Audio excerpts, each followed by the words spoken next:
Nandito lang pala, nagtatago. Ayan o, lumalabas ang dugo niya.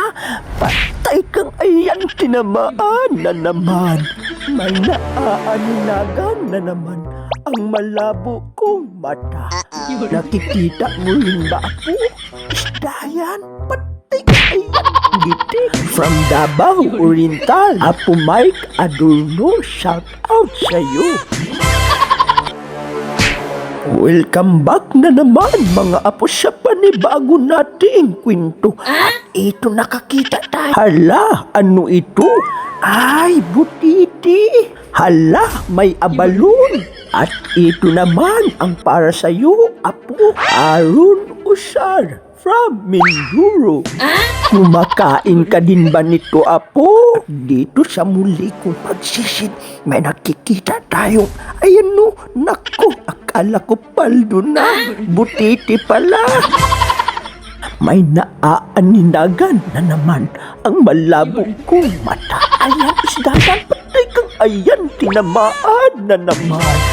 Naku, hindi na mabuno. Kaya iniwan ko na lang, baka maubusan ako ng hininga. Muli ko ngang binalikan ang aking ispilgan at narito pa ang isda, mga apo.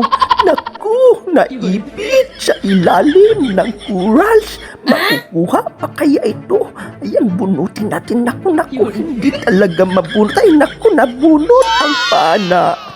Kaya ikaw, apo, Ronil Igay, pag may gusto ka sa buhay, huwag mong susukuan. Tulad nito, naku, pangatlong balik ko na.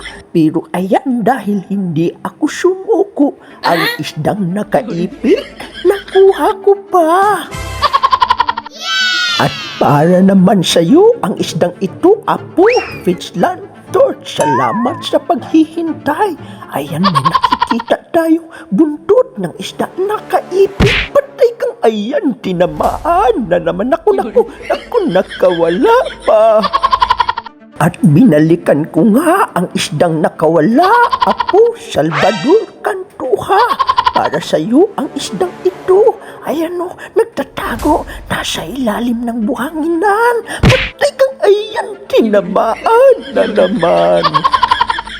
Apo, Rans Move at apo, Chris Bihir Bilda. Para naman sa inyo ang isdang ito. Ayan o, isda yan, patay kang ayan, tinamaan natin. Gitik ang isdang pang-ulam.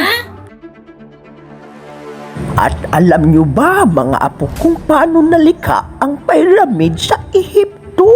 Noong sinaunang panahon, ang hari ng Ehipto nakakain ng samong-samong sil.